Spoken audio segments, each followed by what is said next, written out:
violence, especially violence which is kind of pre-planned,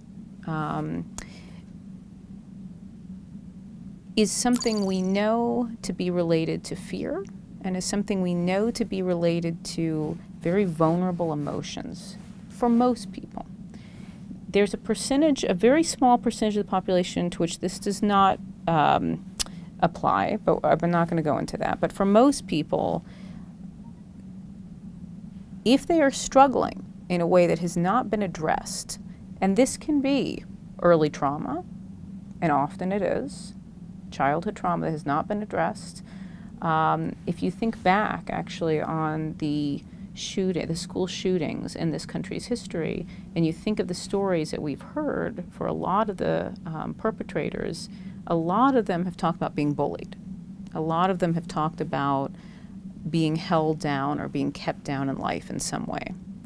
And so, that is very consistent with violent behavior and extreme violent behavior. If you look in domestic violence cases, severe domestic violence abuse, there's often this, again, history in the abuser of issues that have not been dealt with. It's not a healthy individual. Let me just put it that way to be very clear. So you have a very unhealthy person, sometimes with a diagnosable mental health issue, but sometimes not, who has not dealt with their own issues and is acting out in this way.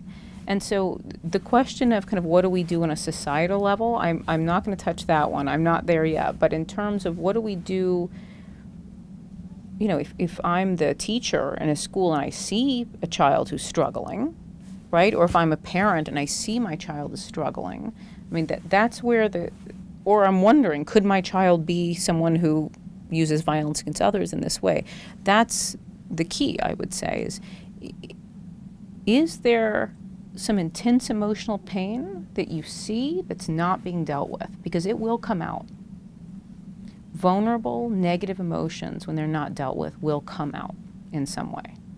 And I know that's a very basic kind of explanation.